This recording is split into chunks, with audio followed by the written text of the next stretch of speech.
नमस्कार साथियों, मैं कुणाल आप सभी का स्टडी IQ IAS हिंदी के मैप इन न्यूज़ प्रोग्राम पर स्वागत करता हूं। तो मैप इन न्यूज़ के इस एपिसोड में हम लोग आज सबसे पहले सी दिस वीक में क्या पढ़ेंगे, सबसे पहले उसी पर ही नजर डालते हैं। तो देखिए, अब हम लोग इस एपिसोड में सी दिस वीक के अंदर पढ़ने वाले हैं बाल्टिक सागर। तो सबसे पहले समझते हैं कि बाल्टिक सागर दुनिया में कहाँ पर स्थित है। तो देखिए, बाल्टिक सागर की जो स्थिति है, ये स्थिति पड़ती है यूरोप के अंदर, यानी कि बाल्टिक सागर उत्तरी यूरोप महाद्वीप का एक हिस्सा है और इसके अलावा उत्तर अटलांटिक महासागर के पूर्वी विस्तार के रूप में भी इसको जाना जाता है। ठीक है, तो दो तरह से हम लोग इसकी वैश्विक स्थिति को समझ सकते हैं, उत्तरी यूरोपीय महाद्वीप का हिस्सा और साथ साथ उत्तर अटलांटिक महासागर का पूर्वी विस्तार। अब यह भी जरूरी है कि हम लोग सबसे पहले देखें कि बाल्टिक सागर किस किस देश के साथ सीमा साझा करता है। तो देखिए, बाल्टिक सागर जिन देशों के साथ सीमा साझा करता है, इनकी कुल संख्या है 9। अब इन देशों को हम लोग समझेंगे ग्रुप वाइज।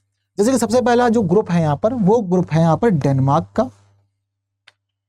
स्वीडन का और साथ साथ फिनलैंड का।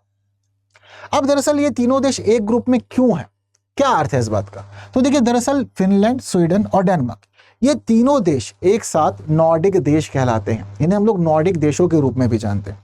तो अगर हम लोग इस प्रकार से अलग अलग क्लासिफिकेशन में चीजों को समझेंगे, थोड़ा सा इजी हो जाता है। तो डेनमार्क, स्वीडन और फिनलैंड, ये तीनों नॉर्डिक देश हो गए और तीनों के तीनों सीमा साझा करते हैं बाल्टिक सागर से। ठीक है, इसके साथ एस्टोनिया, ठीक है, यहाँ पर एस्टोनिया हमें देखने को मिल जा रहा है। एस्टोनिया के साथ साथ यहाँ पर ये लातविया और यहाँ लिथुआनिया। एस्टोनिया, लातविया और लिथुआनिया, ये तीनों ही देश एक साथ में बाल्टिक स्टेट कहलाते हैं। तो इन तीनों का ग्रुप भी आप लोग को याद रखना होगा। इसके साथ ही बाल्टिक सागर के दक्षिण में हमें दो और देश देखने को मिलेंगे जो उसका सीमा साझा कर रहे हैं। एक यहाँ मौजूद है पोलैंड और दूसरा यहाँ पर जर्मनी।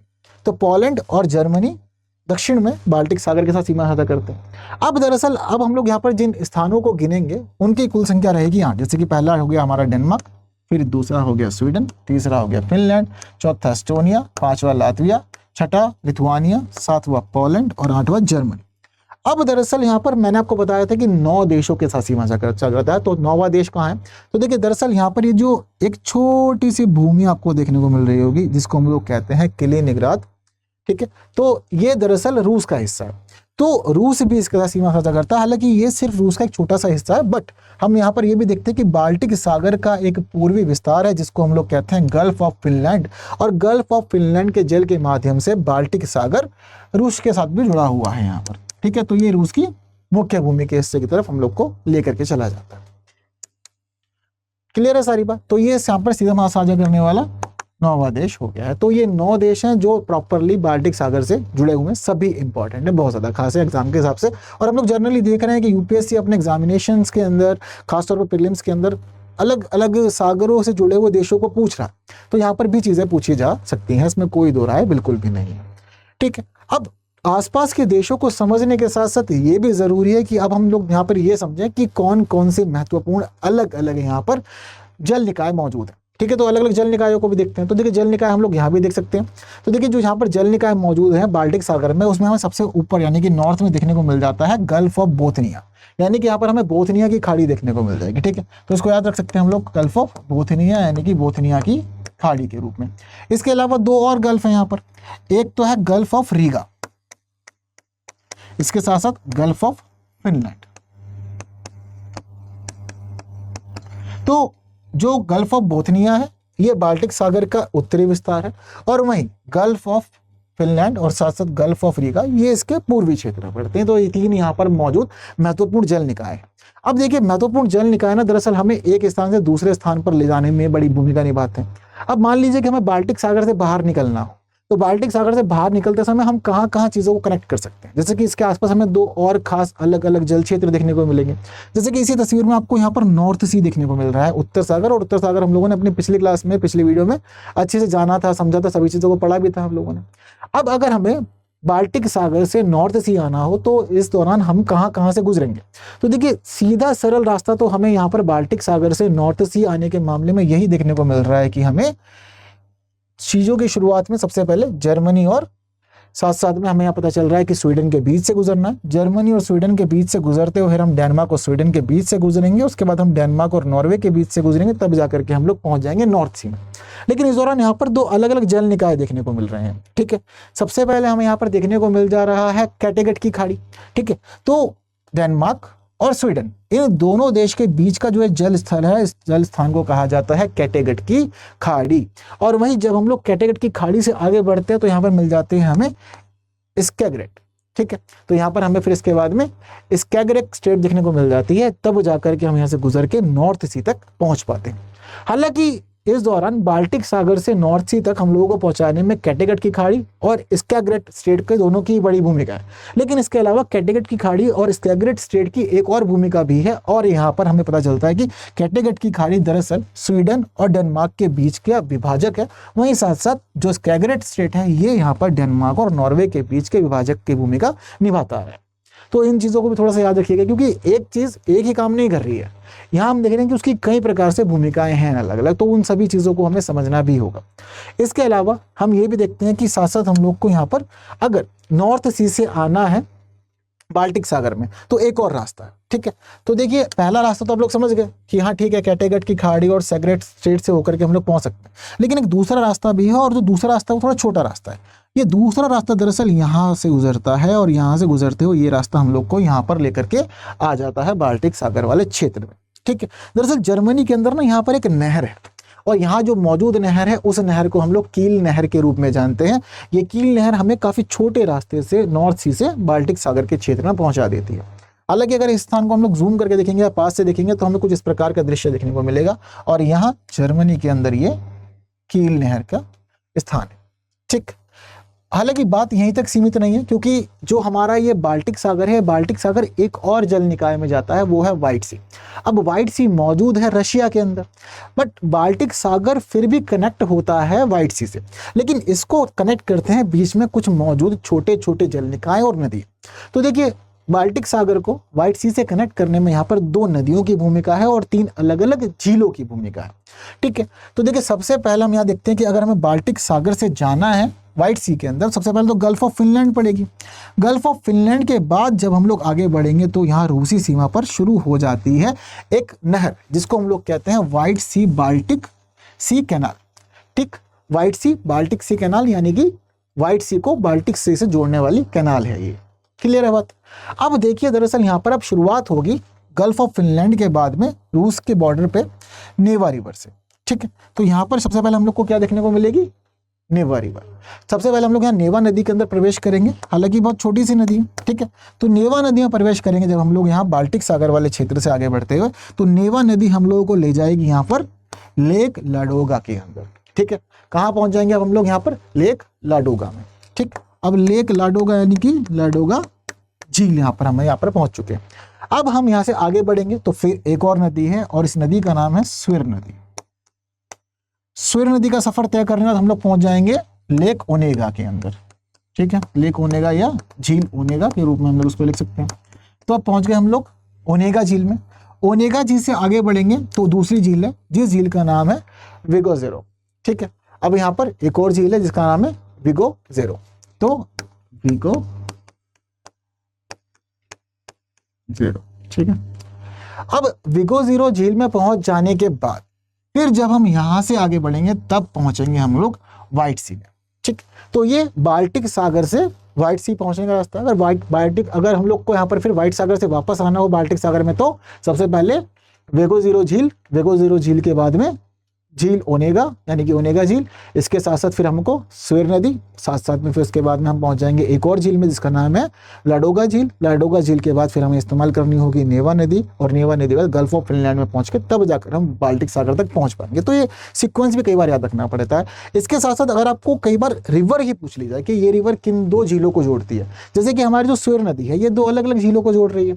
ठीक है, यहाँ पर कौन कौन सी झील देखने को मिल रही है? ओनेगा झील और लाडोगा झील। तो ये भी कई बार पूछी जा सकती है। वहीं साथ साथ हमारी जो नेवा नदी है ये किसको जोड़ दे रही है?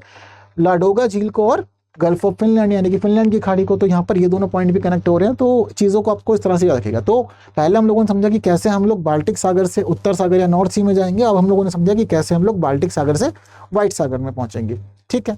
अब इन सभी चीज़ों को समझ लिया तो थोड़े से ज्योग्राफिकल फीचर्स और देख लेते हैं अच्छे से। अब यहाँ पर हम लोग यहाँ ज्योग्राफिकल फीचर्स को समझते हैं कि दरअसल यहाँ पर कौन कौन सी महत्वपूर्ण नदियाँ मौजूद हैं, क्योंकि यहाँ पर ना वैसे तो नदियाँ बहुत सारी हैं, पर बहुत सारी नदियों को एक्चुअल में याद रख पाना किसी के लिए भी बस की बात नहीं है, और हर नदी की भूमिका समान भी नहीं होती, सभी का समान महत्व होता भी नहीं है। तो दरअसल अब हम लोग को यहाँ पर कुछ खास नदियों को अच्छे से जानना और समझना है, ठीक है।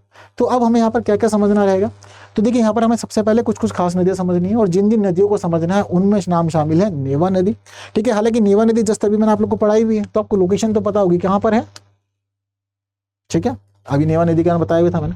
तो हम लोग को जो नदियाँ पढ़नी है उनमें नेवा नदी का नाम शामिल है। नेवा नदी के अलावा हम लोग यहाँ पर पढ़ेंगे विस्चुला या फिर विस्तुला नदी, ठीक है। तो थोड़ा सा एरिया भी मार्क करते करते चल रहे हैं। जैसे कि हमारी जो सबसे पहली नदी है वो नेवा नदी है, ठीक है। कहाँ पर है, गल्फ ऑफ फिनलैंड के पास में, तो यहाँ पर है हमारी नेवा नदी, ठीक। नेवा नदी के अलावा हमें जो दूसरी नदी यहाँ पर पढ़नी है वो है हमारी विस्चुला या विस्तुला, ठीक है। जो भी आप कहना उचित समझे वो आप कह सकते हैं इसको, ठीक है। विस्चुला या विस्तुला जो भी ठीक लगता है आप उसके ऊपर इसको पुकार लीजिएगा, ठीक है। अब इसके अलावा हमें यहाँ पर जो तीसरी नदी पढ़नी है वो नदी है ऑर्डर नदी, ठीक है। ऑर्डर नदी हमें यहाँ पर देखने को मिल जाएगी। ऑर्डर नदी के अलावा हमें यहाँ पर जो नदी पढ़नी है वो है यहाँ पर डोगावा नदी, ठीक है। तो जो डोगावा नदी है वो डोगावा नदी हमें जाकर के देखने को मिलेगी यहाँ पे इस स्थान पर, ठीक है। तो ये हो गई इसकी डोगावा। अब डोगावा नदी के अलावा हम लोग यहाँ पर पढ़ने वाले हैं नेमन, या फिर इसको कहा जाता है नेमुनास नदी, ठीक है। तो ये जो नेमुनास नदी है ये यहाँ पर मौजूद है, ठीक है। तो इसको हम लोग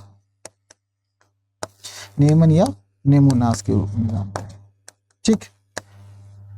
तो ये हमारी प्रमुख नदियां हैं। देखो सारी नदियां नहीं है, प्रमुख नदियां हैं जो हमें समझनी है बाल्टिक सागर वाले क्षेत्र के मामले में।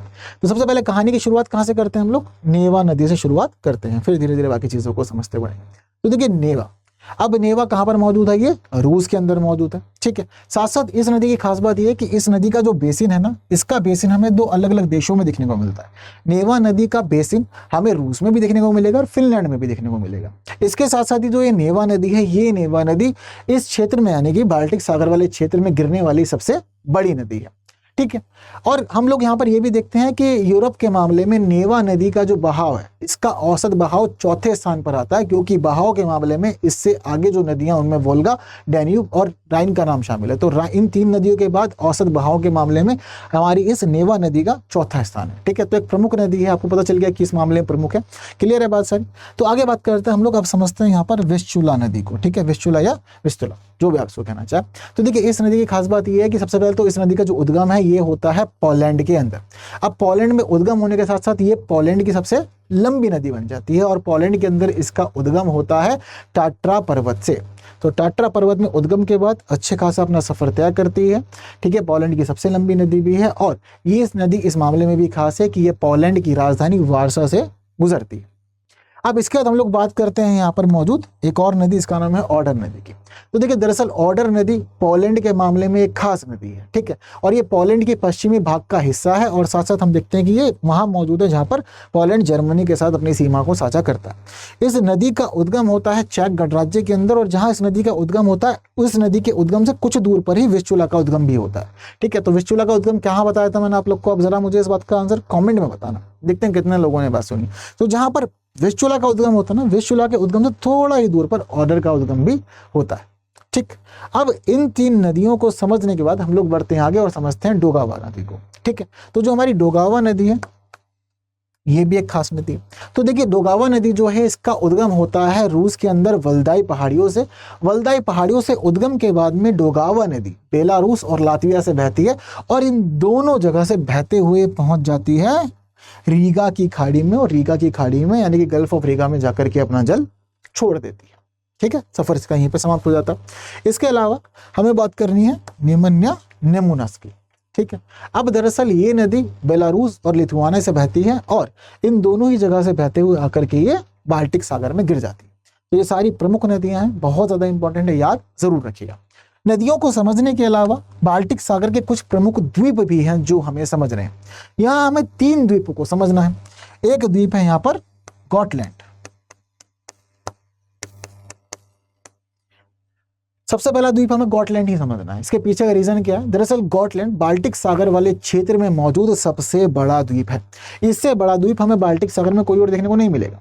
हालांकि गॉटलैंड सबसे बड़ा द्वीप तो है, लेकिन इसके ऊपर अधिकार है स्वीडन का। ये स्वीडन के अधिकार क्षेत्र में आने वाला द्वीप है।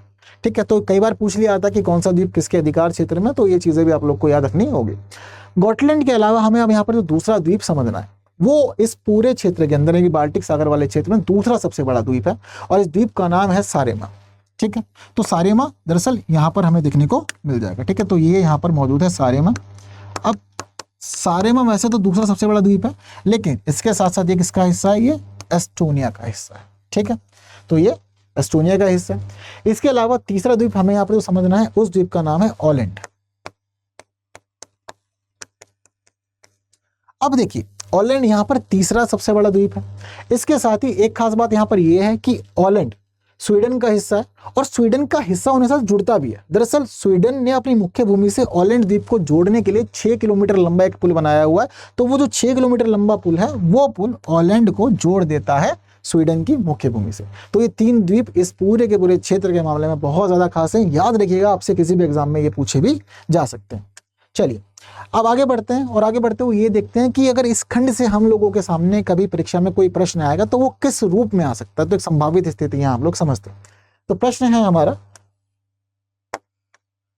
निम्नलिखित देशों पर विचार कीजिए, डेनमार्क, बेलारूस, एस्टोनिया, रूस, रोमानिया। उपयुक्त में से कितने देशों की सीमा बाल्टिक सागर के साथ साझी नहीं है?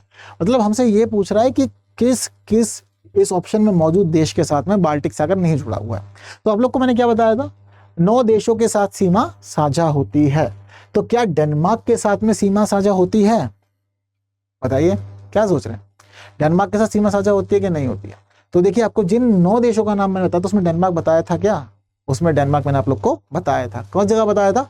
नॉर्डिक देशों वाले समूह के अंदर 3 देश थे, डेनमार्क, स्वीडन और फिनलैंड। उसी के अंदर हमें पता चल जाता है कि हाँ, इस ग्रुप के अंदर यहाँ पर है डेनमार्क। तो यानी कि डेनमार्क हिस्सा तो वही है, यानी कि बाल्टिक सागर के साथ सीमा साझा कर रहा है। इसके अलावा दूसरा है बेलारूस। क्या मैंने आपको बेलारूस का नाम बताया था? बिल्कुल भी नहीं बताया था। एस्टोनिया का नाम बताया था? एग्जैक्टली बताया था, और मैंने एस्टोनिया का नाम बताया था कि ये बाल्टिक स्टेट वाले ग्रुप के अंदर है, जहां पर लिथुआनिया, लातविया भी शामिल है। तो लिथुआनिया, लातविया और एस्टोनिया, ये तीनों के तीनों बाल्टिक स्टेट वाले कंट्रीज हैं। तो यानी कि ये भी शामिल है। रशिया का नाम बिल्कुल बताया था। क्या रोमानिया का नाम बताया था? नहीं बताया था। तो हमसे प्रश्न में पूछा गया है कि कितने देशों की सीमा बाल्टिक सागर के साथ साझी नहीं है। तो कितने हैं यहाँ पर? 2 हैं। इसका अर्थ ये हुआ कि ऑप्शन ए सही है, केवल 2। ठीक, दोबारा तस्वीर के माध्यम से समझाया जाए क्या? देखिए, जो 2 देश बताए थे मैंने, कौन कौन से हैं? Denmark, Sweden, Finland, Russia, Estonia, Latvia, Lithuania, Poland और जर्मनी, और यहाँ पर भी रशिया का एक क्षेत्र कैलिनिनग्राड। ठीक है, याद रखिएगा, बेहद महत्वपूर्ण है ये। ठीक है, चलिए आगे बढ़ते हैं, और आगे बढ़ते हैं अब हम लोग देखते हैं कि पहले यूपीएससी से आपको मैंने बताया था ना पिछला प्रश्न दिखा करके, कि समझते हैं कि किस प्रकार संभावित स्थिति है इस खंड से प्रश्न पूछे जाने की। अब देखिए, पहले ही यूपीएससी प्रश्न भी पूछ चुका है इस खंड से, और बहुत ज्यादा पहले की बात नहीं है, 2024 में ही ना यूपीएससी ने यह प्रश्न पूछा था। अब सोचिए, आपको तैयारी करना कितना ज्यादा जरूरी है इस प्रकार मैपिंग न्यूज के थ्रू, ताकि आपको अंक चुराने में मदद मिले यहाँ प्रीलिम्स एग्जामिनेशन के। तो 2024 में प्रश्न पूछा गया था। क्या पूछा था? निम्नलिखित देशों पर विचार कीजिए, फिनलैंड, जर्मनी, नॉर्वे और रशिया। उपयुक्त में से कितने देशों की सीमा उत्तरी समुद्र के साथ लगती है? तो नॉर्थ सी पिछली क्लास में पढ़ाया था, तो मुझे लगता है कि आप लोग को इस प्रश्न का उत्तर देना आना चाहिए। काफी ऐसी परेशानी वाली बात नहीं है। हालांकि आप लोग ना अभी जिस प्रकार से आप लोगों ने बाल्टिक सागर पढ़ा है, तो बाल्टिक सागर को पढ़ करके भी आप लोग बता सकते हैं कि इनमें से कौन कौन से देश इसका मामले में सही हो सकते हैं। जैसे कि मैंने आप लोग को बताया था कि कैसे हम लोग बाल्टिक सागर से उत्तर सागर तक जा सकते हैं। अब जब मैंने आपको बताया था कि बाल्टिक सागर से उत्तर सागर वाले क्षेत्र में जाने के लिए हमें 2 खास अलग अलग जल क्षेत्रों से गुजरना पड़ेगा। एक है कैटेगट की खाड़ी, और दूसरी यहाँ पर स्कैगरेट स्ट्रेट। अब इन 2 जगह से हम लोग गुजरे थे, तब जाकर के हम लोग पहुंचे थे उत्तर सागर के अंदर, नॉर्थ सी के अंदर। लेकिन जब हम लोग बाल्टिक सागर को पढ़ रहे थे, तो बाल्टिक सागर की स्थिति में हम लोग जब बाल्टिक सागर की स्थिति समझ रहे थे, तो हमें पता था कि बाल्टिक सागर के मामले में जब हम लोग पश्चिमी हिस्से में जाएंगे, तो पश्चिमी हिस्से में यानी कि पश्चिमी दक्षिणी हिस्से में हमें नॉर्थ सी देखने को मिलेगा। लेकिन बाल्टिक सागर के मामले में हमें पूर्वी स्थान ऐसा था जहां पर रशिया देखने को मिल रहा था। तो क्या नॉर्थ सी और रशिया कनेक्टेड हो सकते हैं आपस में? नहीं कनेक्टेड हो सकते ना, तो यानी कि रूस तो इसका हिस्सा किसी कीमत पे होगा ही नहीं, मतलब ही नहीं बनता। इसके अलावा फिनलैंड कहाँ था? तो देखिए दरअसल जिस जगह पर रशिया था, ठीक है, रशिया कहाँ था? फिनलैंड की खाड़ी से होते हुए तो कनेक्ट हो रहा था ना बाल्टिक सागर रशिया से, तो उसी क्षेत्र में हमें पता चलता है कि हाँ फिनलैंड भी मौजूद है। तो फिनलैंड भी कहाँ पहुंच गया? ये भी बाल्टिक सागर के पूर्व में है।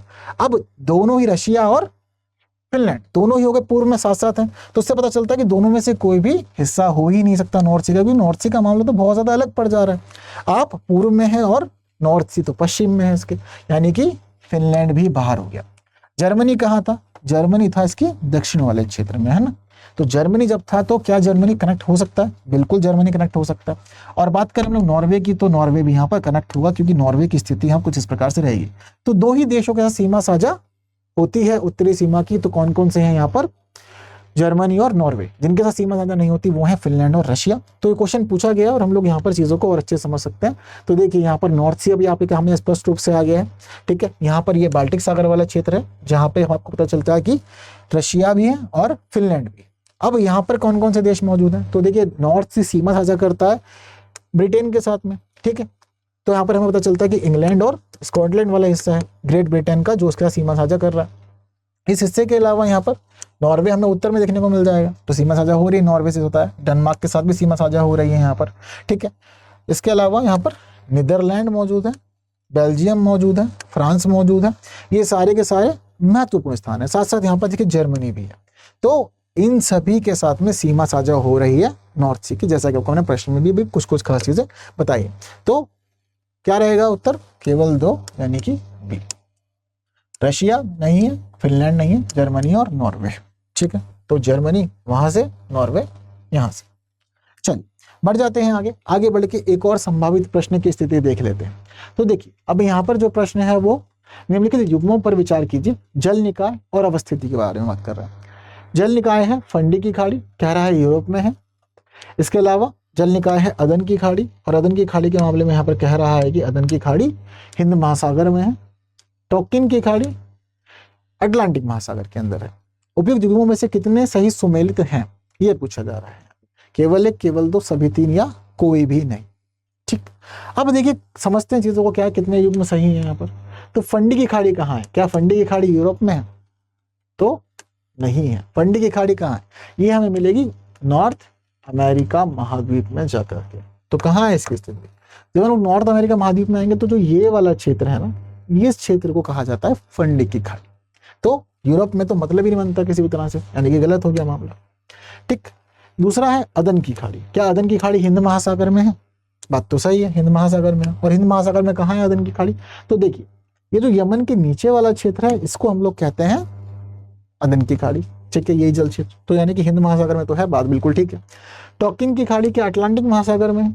तो देखिए टोकिन की खाड़ी कहाँ पर? अटलांटिक महासागर यहाँ कह रहा है। क्या अटलांटिक महासागर में कहीं पर टोकिन की खाड़ी देखने को मिलेगी? नहीं देखने को मिलेगी। तो टोकिन की खाड़ी दरअसल है कहाँ? तो देखिए टोकिन की खाड़ी हमें देखने को मिलती है एक खास क्षेत्र में, और ये खास क्षेत्र जाकर के मिलता है हमें यहाँ पर। जो टोकिन की खाड़ी है वो वियतनाम और चीन के बीच में, ठीक है। तो वियतनाम और चीन के बीच में हम लोग देखते हैं कि टोकिन की खाड़ी पड़ती है। इसके साथ साथ दक्षिणी चीन सागर का हिस्सा भी है, जो कि हमें यहाँ पता चल रहा है। तो इस तरह से चीजों को आप लोग को याद रखना होगा, जो कि बहुत ज्यादा जरूरी है, ठीक है। चलिए आगे बढ़ते हैं। तो अब हम लोगों ने सी दिस वीक को अच्छे समझ लिया है, उससे जुड़े हुए संभावित प्रश्नों को भी देख लिया। अब इन सभी चीजों को जानने समझने के बाद ये जरूरी है कि अब हम लोग समझे मैप इन न्यूज, यानी कि जो हम लोग महत्वपूर्ण स्थल बीते दिनों चर्चा में रहे हैं उनको समझते हैं। तो आइए आगे बढ़ते हैं, उन चीजों को समझते हैं। लेकिन पिछली क्लास में आप लोगों के लिए क्वेश्चन छोड़ा गया था। सबसे पहले हम लोग देखते हैं कि उस क्वेश्चन का सही आंसर क्या है। हालांकि बहुत सारे आपके साथी हैं जिन्होंने उत्तर दिया, अब देखते हैं कितने लोगों का मामला सही रहा। तो प्रश्न जो है यहाँ पर वो प्रश्न है कि भौगोलिक रूप से ग्रीनलैंड निम्नलिखित में से किसका हिस्सा है? यूरोप, उत्तरी अमेरिका, यूरेशिया, इनमें से कोई भी नहीं, ठीक है। तो आप लोगों को पिछली क्लास में मैंने ग्रीनलैंड समझाया था और ग्रीनलैंड बहुत ज्यादा अच्छे समझाया था। अब देखिए ग्रीनलैंड की स्थिति पूछी गई है भौगोलिक रूप से कि बताइए किसका हिस्सा है, यूरोप का, उत्तरी अमेरिका का, या फिर यूरेशिया का, या किसी का नहीं। तो देखिए भौगोलिक रूप से तो ग्रीनलैंड ना उत्तरी अमेरिका का ही हिस्सा है, ये भौगोलिक रूप से। लेकिन राजनीतिक रूप से किसका हिस्सा है? यूरोप का हिस्सा है। क्यों? क्योंकि राजनीतिक रूप से ये कंट्रोल में है डेनमार्क। इसके साथ साथ बात करें इसकी संस्कृति की, तो इसकी संस्कृति जुड़ी हुई है नॉर्डिक देशों के साथ में। तो अगर पूछा था भौगोलिक मामले में कहाँ पर है ये, तो देखिए इसका मामला है उत्तरी अमेरिका का। अगर बात होती है राजनीतिक, तो भाई आना पड़ेगा यूरोप यानी कि डेनमार्क की वजह से, और सांस्कृतिक रूप से नॉर्डिक देशों की संस्कृति से ये जुड़ा हुआ है, वहीं पर ही चीज़ों का मेल हैगा। ठीक, आगे बढ़ते हो समझते हैं अब लोग मैप इन न्यूज़ में अब कौन कौन से स्थान हमें पढ़ने हैं। तो मैप इन न्यूज़ में सबसे पहले हमें पढ़ना है तमिलनाडु। तमिलनाडु पढ़ने के पीछे का रीज़न क्या है, तो तमिलनाडु के चेन्नई और चेंगलपट्टू जिलों में, ठीक है, 2 जिले बताए हैं तमिलनाडु के, चेन्नई और चेंगलपट्टू जिलों में बीते महीने सैकड़ों ऑलिव रिडले समुद्री कछुओं के शव पाए गए। देखिए जब मौसम बदलता है तो हम ये देखते हैं कि जनरली मार्च अप्रैल का महीना इसी प्रकार का होता है कि ऑलिव रिडले कछुए समुद्र से बाहर निकलते हैं और आकर के तटों पर अंडे देने का काम करते हैं। हालांकि ओडिशा के तट इस मामले में बहुत ज़्यादा चर्चाओं में रहते भी हैं और ये हर वर्ष का मामला होता है। तो सैकड़ों ऑलिव रिडले कछुओं के शव पाए गए हैं। ये मौतें प्रजनन के मौसम के दौरान हुई है। साथ साथ यहाँ पर यह भी पता चलता है कि संरक्षणवादियों का कहना है कि इस बार प्रजनन के मौसम में होने वाली मौतों की संख्या सामान्य संख्या से 3 गुना ज्यादा है, यानी कि बहुत अधिक मात्रा में ऑलिव रिडले जीवों ने या ऑलिव रिडले कछुओं ने अपनी जान यहाँ पर गंवाई है। इसके लिए बॉटम ट्रॉलिंग, मछली पकड़ने के उपकरणों के व्यापक उपयोग और प्लास्टिक प्रदूषण को जिम्मेदार बताया जा रहा है। तो ये सारे के सारे खास रीजन हैं जो जिम्मेदार माने जा रहे हैं ऑलिव रिडले कछुओं की इतनी बड़ी संख्या में मृत्यु के लिए। अब जरूरी है कि तमिलनाडु को हम लोग बहुत अच्छे से समझें, क्योंकि प्रश्न जरूरी नहीं है कि किसी अंतर्राष्ट्रीय स्थान से ही बने या अंतर्राष्ट्रीय जल स्थल से ही बने, देश के अंदर की चीज़ों से भी प्रश्न बनाए जा सकते हैं और बहुत ज़्यादा महत्वपूर्ण प्रश्न बनते हुए आए भी हैं। तो देखते हैं तमिलनाडु को अच्छे से। सबसे पहले हम लोग ये समझते हैं कि तमिलनाडु के साथ साथ कौन कौन से देश सीमा साझा करते हैं। तो देखिए तमिलनाडु दरअसल हमारे दक्षिण भारत का हिस्सा है, ठीक है। तो जो हमारा भारत के प्रायद्वीप वाला हिस्सा है वहाँ पर हम देखते हैं कि तमिलनाडु मौजूद है और तमिलनाडु की अवस्थिति यहाँ पर हमें देखने को मिलेगी, ठीक है। तो इसके साथ साथ ये समझिए कि अब यहाँ पर कौन कौन से देश इसका सीमा साझा कर रहे हैं। तो देखिए तमिलनाडु के उत्तर में है आंध्र प्रदेश, साथ साथ हमें उत्तर पश्चिम में देखने को मिलेगा कर्नाटक, पश्चिम में केरल है और साथ साथ हमें यहाँ पर पुडुचेरी इसके पूर्वी हिस्से में दिखेगा, ठीक है। तो किस किस के साथ सीमा साझा यहाँ पर हो रही है, सीमा साझा हो रही है उत्तर में आंध्र प्रदेश के साथ में। आंध्र प्रदेश के साथ सीमा साझा करने के अलावा हमें यहाँ पर कर्नाटक भी देखने को मिलेगा जो उत्तर पश्चिम में है, तो यहाँ कर्नाटक की सीमा आ जाएगी। केरल की सीमा पूरी तरह से पश्चिम में ही है और वहीं तमिलनाडु के पूर्व में हमें पुडुचेरी केंद्र शासित प्रदेश भी दिखेगा। तो 3 राज्य और 3 राज्यों के साथ यहाँ पर एक यूनियन टेरिटरी जिनके साथ सीमा साझा हो रही है।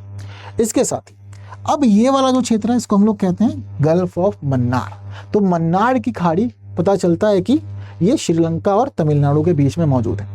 इसके साथ ही पॉक स्टेट भी है, तो ये वाला हिस्सा जो है ये पॉक स्टेट का हिस्सा। तो मन्नार की खाड़ी और पॉक स्टेट दोनों ही महत्वपूर्ण हैं, इन दोनों को भी आप लोग अच्छे से याद रखिएगा, ठीक। अब हमें यहाँ पर यह पता चलता है कि इसके साथ ही जो यहाँ पर तमिलनाडु का पूर्वी क्षेत्र है यहाँ पर बे ऑफ बंगाल है और दक्षिण में हिंद महासागर वाला एरिया, ठीक है। चीज़ें सारी क्लियर है। तो इस प्रकार से ये अलग अलग देशों के साथ भी सीमा साझा कर रहा है, यूटी भी है और कौन कौन से प्रमुख जल क्षेत्र यहाँ पर हमें देखने को मिल रहे हैं वो सब भी हम लोगों ने अच्छे से इनको समझ लिया। अब इन सभी चीज़ों को अच्छे से जानने समझने के अलावा जरूरी है कि इसके जियोग्राफिकल फीचर्स पर हम लोग नजर डालें, यानी कि भौगोलिक विशेषताओं को भी समझें। तो देखिए अब यहाँ पर हमें इसकी भौगोलिक विशेषताओं को समझना है। तो देखिए भौगोलिक विशेषताओं में सबसे खास बात है ये हरा हरा क्षेत्र, जो आपको तस्वीर में हरा हरा दिख रहा है, या फिर ये कहिए कि जब हमको बे ऑफ बंगाल से अगर प्रवेश करना है तमिलनाडु में तो हमें जिस भूमि पे हम लोग कदम रखेंगे उसको कहा जाता है तटीय मैदान। तो तटीय मैदान हमें पूर्व में भी देखने को मिलता है, पश्चिम में भी देखने को मिलता है, ठीक है। इस तटीय मैदान के बाद जब हम लोग आगे बढ़ेंगे तो हमें यहाँ पर देखने को मिलेगी पूर्वी घाट, ठीक है।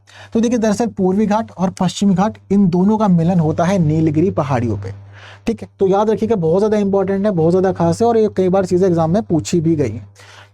नीलगिरी पहाड़ियों के मामले में सबसे ऊंचे यहाँ पर जो पहाड़ी है वो टोडा बेटा है, ये भी इंपॉर्टेंट है, ये भी याद रखिएगा आप लोग, ठीक है। तो पश्चिम में पश्चिमी घाट है, पूर्व में पूर्वी घाट है और दोनों आकर के मिल कहाँ जाते हैं, दोनों आकर के मिल जाते हैं नीलगिरी पहाड़ियों पर। हालांकि पूर्वी घाट का जो विस्तार है वो काफी ज्यादा आगे तक है और उड़ीसा तक पूर्वी घाट पहुंचता है, ठीक है। अब यहाँ की जो प्रमुख पहाड़ियां हैं जरा उन पहाड़ियों पे भी नजर डाल लेते हैं हम लोग। तो देखिए दरअसल तमिलनाडु वाली भूमि पर कुछ खास पहाड़ियां हमें देखने को मिलेगी, क्योंकि पूर्वी घाट भी यहाँ पर देखने को मिल जा रहा है और पश्चिमी घाट भी देखने को मिल रहा है। तो दोनों घाट जब यहाँ पर है तो अलग अलग जगह पहाड़ियां मौजूद है। तो सबसे पहले समझते हैं कि तमिलनाडु के पश्चिमी हिस्से में कौन कौन सी पहाड़ियां मौजूद है। तो देखिए यहाँ सबसे ऊपर हमें देखने को मिल जाएगा ये नीलगिरी पहाड़ी क्षेत्र, ठीक है। नीलगिरी पहाड़ी क्षेत्र से हम लोग नीचे आते हैं तो यहाँ पर अन्नामलाई की पहाड़ियां देखने को मिलेगी, ठीक है। चलिए लिखते भी रहते हैं साथ साथ, ठीक है। ये नीलगिरी, उसके बाद यहाँ पर अन्नामलाई। इसके बाद जब हम लोग तमिलनाडु के अंदर और थोड़ा नीचे जाते हैं तो यहाँ पर हमें देखने को मिलेंगी पलनी हिल्स। ठीक है,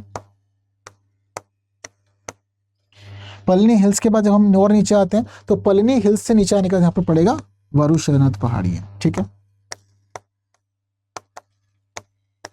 वरुशनाथ से नीचे आते हैं तो यहाँ पर हमें देखने को मिल जाएगा कार्डेमम।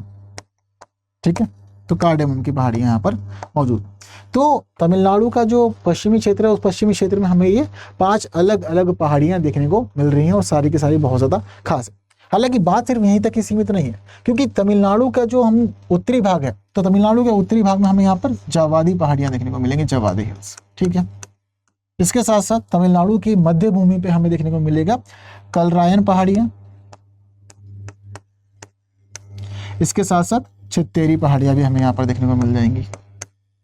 ठीक है, कलरायन और चित्तेरी, तो ये भी देखने को मिल रहा है। तो ये सारी की सारी खास खास पहाड़ियाँ हैं जो आप लोग को पता होनी चाहिए, नीलगिरी, अन्नामलाई, पलनी हिल्स, इसके अलावा वरुशनाथ और कार्डेमम।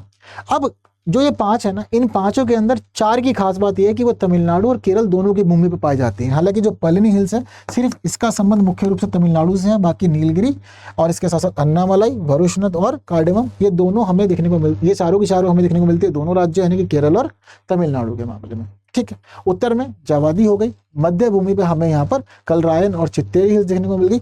अब इसके साथ ही जब हम लोग पहुंचते हैं इसके दक्षिणी पूर्वी क्षेत्र में, तो देखिए दक्षिणी पूर्वी क्षेत्र में 2 और खास पहाड़ियां देखने को मिलेगी। एक है यहाँ पर पंचमलाई। ठीक है, पंचमलाई के अलावा हमें यहाँ पर देखने को मिलेगी अंडीपट्टी।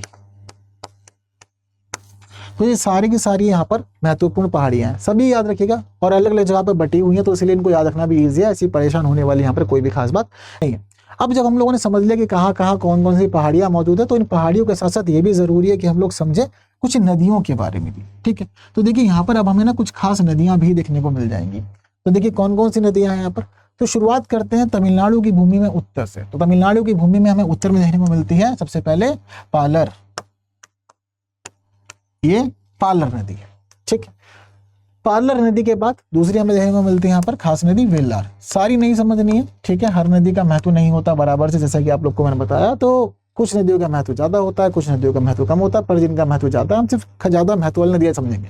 और जिन नदियों को हमें खासतौर पर इस भूमि के मामले में समझना है उसमें पालर के अलावा यहाँ पर पेन्नायार, जिसको पेन्नार भी कहा जाता है, कावेरी को भी समझेंगे, इसके अलावा वेगई समझनी है और वेपर भी समझ रही है। ठीक है, तो वही हम लोग देख रहे हैं कि एक एक करके कौन कौन सी नदी कहाँ कहाँ पर मौजूद है। जैसे कि पालर है, अब पालर यहाँ पर काफी ज्यादा लंबी स्थिति बनी हुई है, एक प्रमुख नदी है यहाँ पर।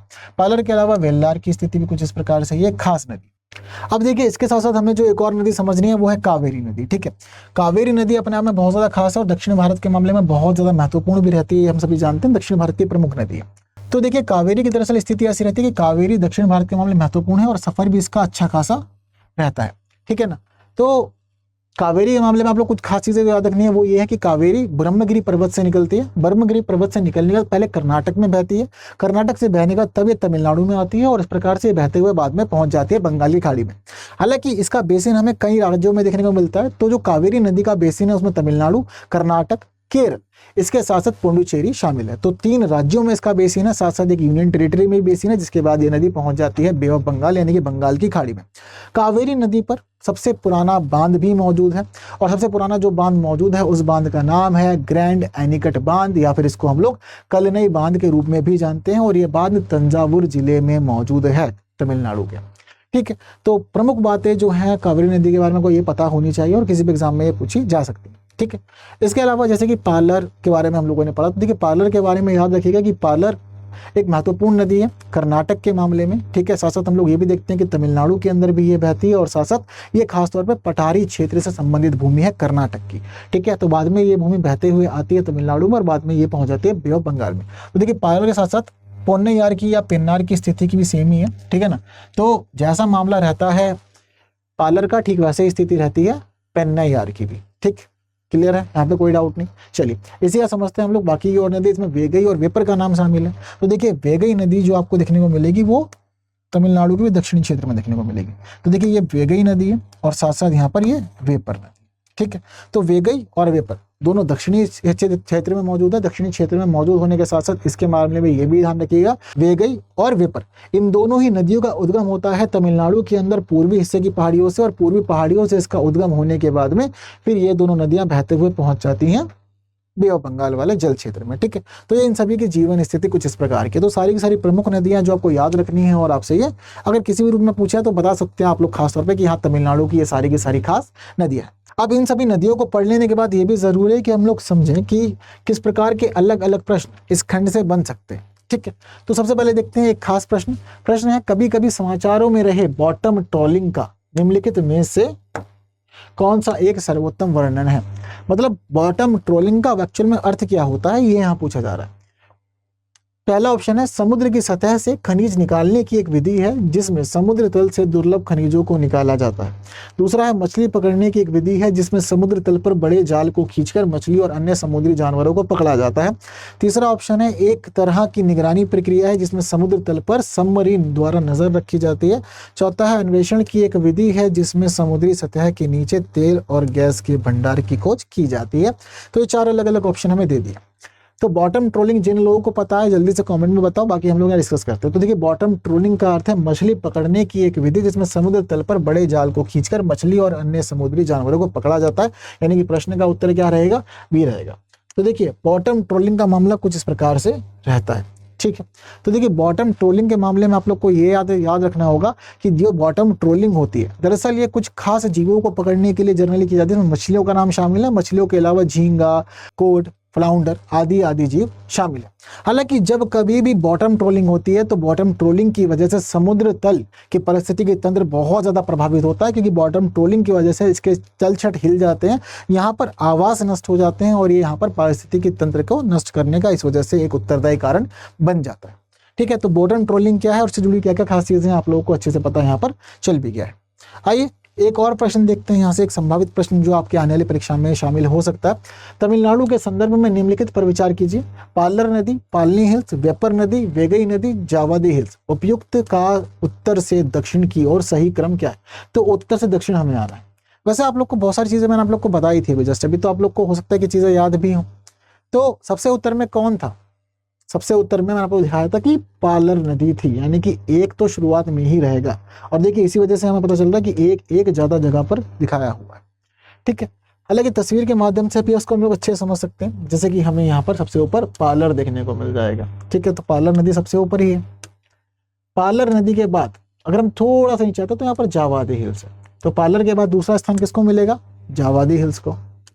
ठीक है, तो पालर रहेंगे 1 पे, जावादी रहेंगे दूसरे पे। इसके बाद जो अगली बात हो रही है, हम लोग थोड़ा सा और नीचे आते हैं तो हमारे ऑप्शन में क्या क्या बच गया। अभी हमारे ऑप्शन में बच गया पालनी हिल्स, वेपर और वेगई।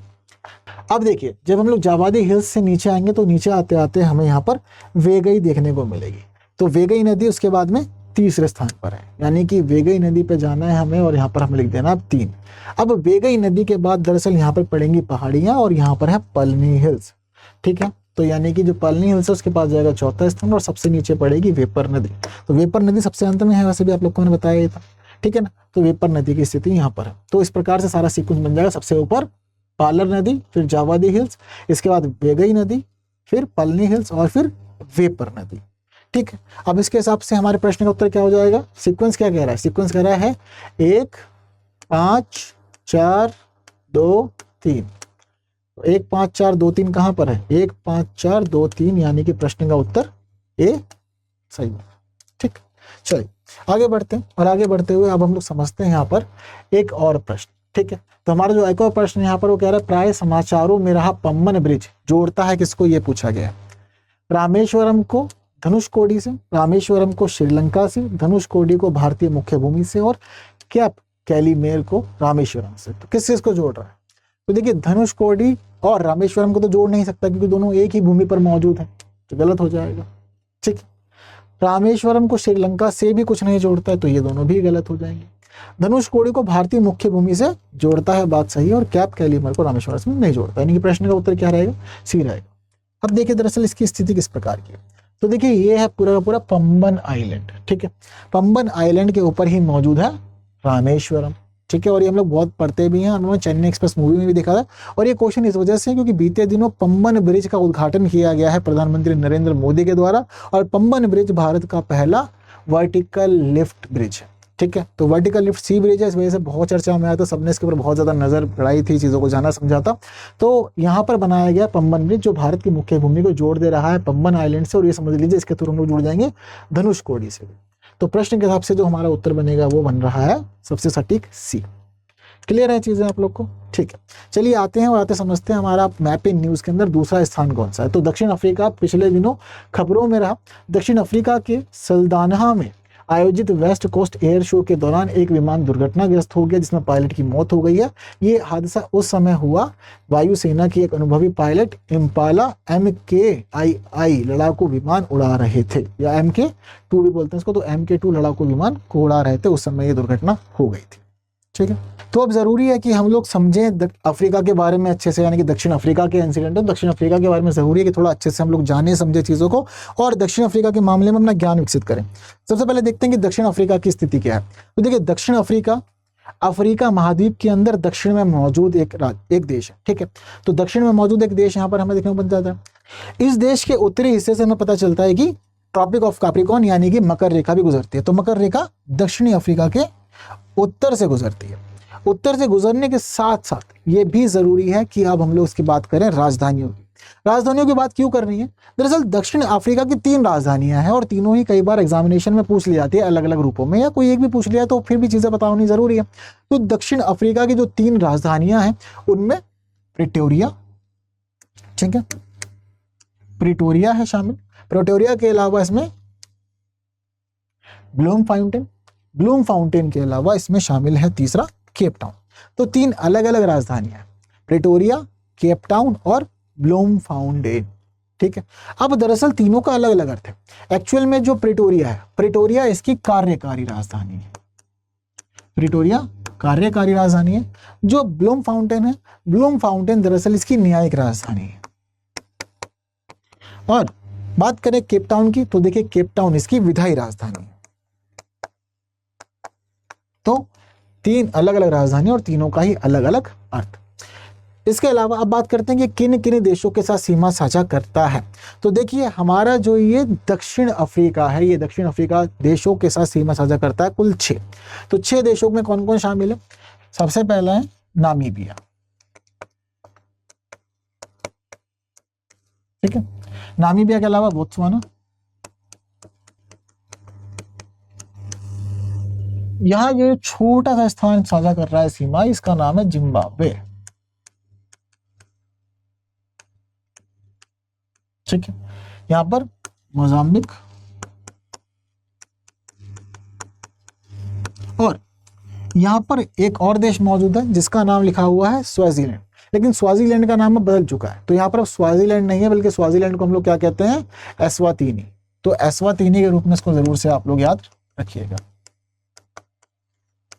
ठीक है, क्या नाम हो गया इसका? एस्वातीनी। ठीक है, तो इंपॉर्टेंट है। इसके साथ साथ ही एक देश यहां पर बीच में मौजूद है, यानी कि दक्षिण अफ्रीका के बीच में ही एक देश मौजूद है जिस देश का नाम है लेसोथो। लेसोथो दुनिया के उन खास देशों में से एक है जो पूरी तरह से किसी एक देश से ही लॉक्ड है। जनरली क्या होता है कि कोई देश कई अलग अलग देशों से लॉक्ड होता है, हालांकि होता है पूरी तरह से स्थल से बंद घिरा हुआ ही है, पर स्थल से घिरा होने के बावजूद यह पता चलता है कि कई देशों के साथ वो सीमा साझा कर रहा है। लेकिन लेसोथो इस मामले में खास है कि चारों तरफ से दक्षिण अफ्रीका ने ही इसको घेरा हुआ है। ठीक है, तो जब कभी भी कोई भी ऐसा देश जिसको कोई एक देश ही चारों तरफ से घेर ले तो उस देश को हम लोग कहते हैं कि ये एक एन्क्लेव देश है। इसके साथ ही अगर बात करें कौन कौन से जल क्षेत्रों से सीमा साझा करता है, तो दक्षिण अफ्रीका सीमा साझा करता है हिंद महासागर से भी और साथ साथ सीमा साझा करता है ये दक्षिणी अटलांटिक महासागर से भी। तो दोनों के दोनों यहाँ पर इसको इस प्रकार से जुड़े हुए भी देखने को मिल जा रहे हैं। ठीक है, इसके कुछ खास भौगोलिक विशेषताएं भी हैं, उन भौगोलिक विशेषताओं को हम लोग समझना जानना शुरू कर देते हैं। तो इसकी भौगोलिक विशेषताओं के मामले में क्या क्या शामिल है? देखिए, सबसे पहले और सबसे खास विशेषता इसकी कालाहारी मरुस्थल। ठीक है, ये कालाहारी मरुस्थल दुनिया के फेमस मरुस्थलों में से एक है और बहुत ज्यादा महत्वपूर्ण है ये दक्षिण अफ्रीका के मामले में भी। तो देखिए इसका जो ये कालीहारी मरुस्थल है, ये कालाहारी मरुस्थल इसके उत्तरी क्षेत्र में पड़ता है और यहाँ पर हम देखते हैं कि एक खास जनजाति जिसका नाम है बुशमैन जनजाति वो पाई जाती है। ठीक है, बुशमैन जनजाति से पहले भी बहुत ज्यादा प्रश्न बने, तो देख लीजिएगा चीजों को, बहुत ज्यादा इंपॉर्टेंट हो जाती है। और ये जो बुशमैन जनजाति है इसकी, ये बुशमैन जनजाति अफ्रीका की सबसे पुरानी जनजाति मानी जाती है। अब इसके साथ ही यहाँ पर हमें एक और मरुस्थल भी देखने को मिलता है, उस मरुस्थल का नाम है नामीब मरुस्थल। अब देखिए जो नामीब मरुस्थल है, वो नामीब मरुस्थल दरअसल हमें यहाँ पर इसकी पश्चिमी सीमा पर, या कहें कि उत्तर पश्चिमी सीमा पर देखने को मिलता है। तो दो मरुस्थल है, हालांकि कालाहारी मरुस्थल बहुत ज्यादा खास है, पर दक्षिणी अफ्रीका वाली भूमि पर थोड़ा सा नामीब मरुस्थल भी देखने को मिल जाता है। तो फिर भी याद रखिएगा, बहुत ज्यादा इंपॉर्टेंट है ये भी। ठीक, इसके अलावा हम यहाँ पर देखने को मिलेगा ग्रेट कारू। ठीक है, क्या देखने को मिलेगा? ग्रेट कारू। अब ये ग्रेट कारू दरअसल है क्या?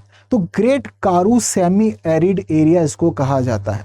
ग्रेट कारू सेमी एरिड एरिया, इसका अर्थ क्या है? दरअसल ये जो क्षेत्र है ना ग्रेट कारू का, ये एक शुष्क या अर्धशुष्क क्षेत्र के रूप में जाना जाता है। ठीक है, शुष्क या अर्धशुष्क क्षेत्र इसको हम लोग कहते हैं। तो इसी वजह से ग्रेट कारू पर क्या है, ये सेमी एरिड एरिया यानी कि अर्धशुष्क एरिया, ये एक प्रकार से। अब ये जो पूरा का पूरा एरिया है, इस एरिया के मामले में आप ये समझिए कि ये दक्षिण अफ्रीका के 3 प्रांतों तक विस्तृत है। तो जो 3 यहाँ पर प्रांत इसमें शामिल हैं, उन 3 प्रांतों में हम लोग देखते हैं कि नॉर्दर्न कैप, वेस्टर्न कैप और ईस्टर्न कैप, ये 3 प्रांत इसके इस पूरे के पूरे ग्रेट कारू वाले एरिया को कवर करते हैं। हालांकि ग्रेट कारू को भी 2 अलग अलग भागों में विभाजित किया जाता है। ग्रेट कारू को विभाजित किया जाता है उत्तर में ग्रेट कारू के रूप में और दक्षिण में लिटिल कारू के रूप में। ठीक है, अब यहाँ जो कारू का ये पूरा का पूरा मैदान है, ये कारू के मैदान पर हमें कुछ रोचक पहाड़ियां भी देखने को मिलती हैं। जो रोचक पहाड़ियां यहाँ पर सीधी हैं और कटी छटी भी पहाड़ियां हैं। ठीक है, हालांकि इस क्षेत्र के मामले में एक बात खास ये भी है कि ये जो ग्रेट कारू क्षेत्र है, इस ग्रेट कारू क्षेत्र के अंदर हमें शुष्क और अर्ध रेगिस्तानी जलवायु देखने को मिलती है, जिस वजह से हम ये देखते हैं कि ग्रेट कारू क्षेत्र को परिभाषित नहीं किया जाता है। ठीक है, बात क्लियर है सारी की सारी। इस क्षेत्र के अंदर हमें एक खास चीज और देखने को मिलती है, वो है स्कैक्युलेंट कारो बायोम। ठीक है, अब दरअसल स्कैक्युलेंट कारो बायोम का अर्थ ये है कि हमें इस क्षेत्र के अंदर कुछ खास गूदेदार पादप देखने को मिलते हैं, जो आकर्षण का यहाँ खास केंद्र बने हुए हैं, और ये देखने को मिलते हैं हमें इसके पश्चिमी क्षेत्र के अंदर। तो ये जो स्कैक्युलेंट कारू बायोम है, उसकी वजह से यहाँ पर थोड़ी सी खास चीजें पता चल जाती हैं, कुछ खास भौगोलिक विशेषताएं इसकी ये अलग है। अब इन सभी चीजों को समझने के साथ साथ ये भी जरूरी है कि हम लोग यहाँ पर समझें एक खास पर्वत के बारे में। ठीक है, तो यहाँ एक खास पर्वत श्रेणी, इसको कहा जाता है ड्रैंकन्सबर्ग पर्वत। तो ये जो ड्रैंकन्सबर्ग पर्वत है, ये दक्षिण अफ्रीका के मामले में सबसे एक अलग विशेषता भी मानी जाती है। ठीक है, ये पूरी की पूरी माउंटेन रेंज है यहाँ पर, और सबसे ज्यादा यहाँ पर खास चीज यही है कि ये एक विशेष माउंटेन रेंज हमें यहाँ देखने को मिल जाती है। इस माउंटेन रेंज के अलावा यहाँ पर 2 नदियां देखने को हमें मिलेंगी। एक नदी है ऑरेंज नदी, ठीक है, और दूसरी है यहाँ पर वाल नदी। तो ऑरेंज और 2 नदियां, ऑरेंज और वाल, ये 2 नदियां हमें यहाँ पर देखने को मिल जाती हैं। दोनों ही नदियों की अपनी कुछ अलग अलग विशेषताएं हैं। हालांकि इस पूरे के पूरे देश के मामले में ऑरेंज नदी बहुत ज़्यादा खास है, और ऑरेंज नदी इस वजह से खास है क्योंकि इसका उद्गम होता है ड्रैंकन्सबर्ग पर्वत से ही। ड्रैंकन्सबर्ग पर्वत से निकलने के बाद ये नदी अच्छा खासा अपना सफर तय करती है और जाकर के गिर जाती है ये दक्षिणी अटलांटिक महासागर में।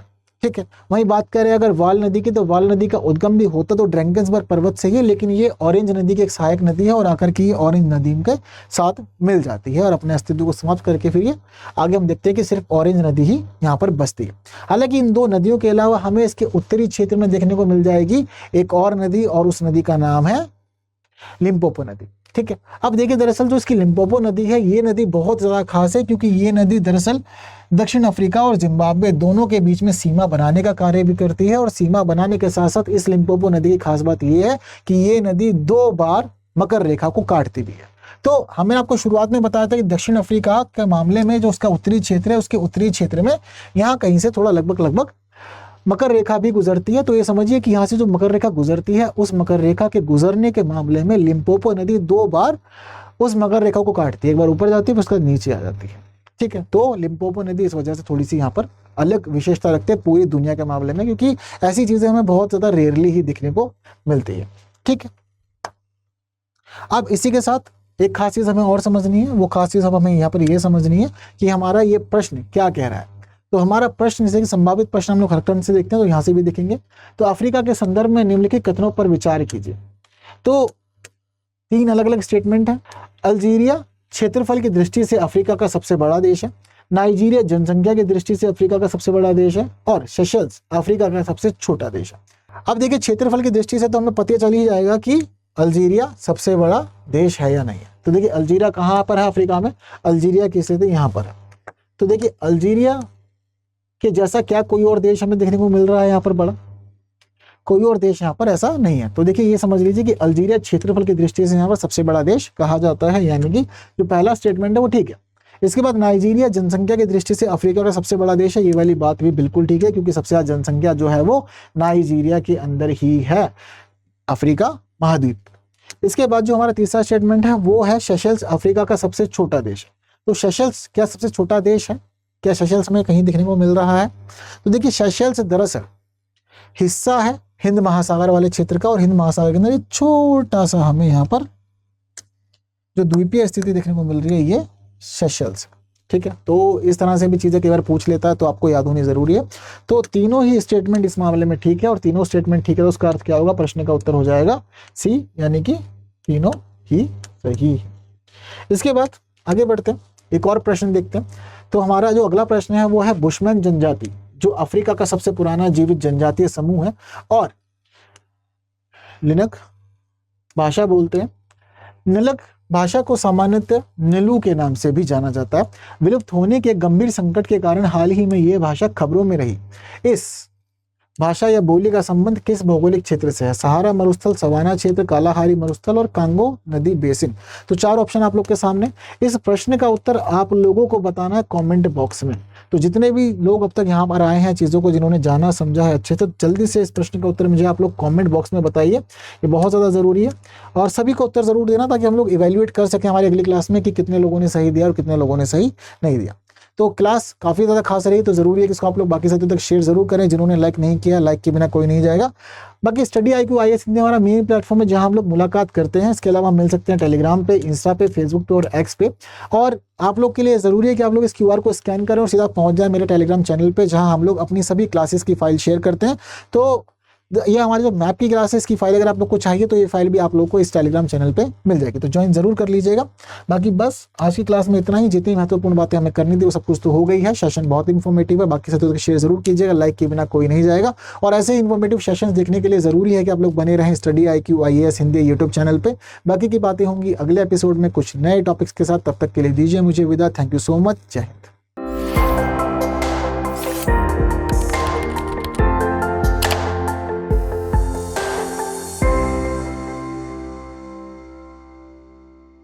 हिंदी में UPSC की तैयारी से संबंधित प्रोग्राम्स को देखने के लिए सब्सक्राइब करें स्टडी IQ IAS हिंदी।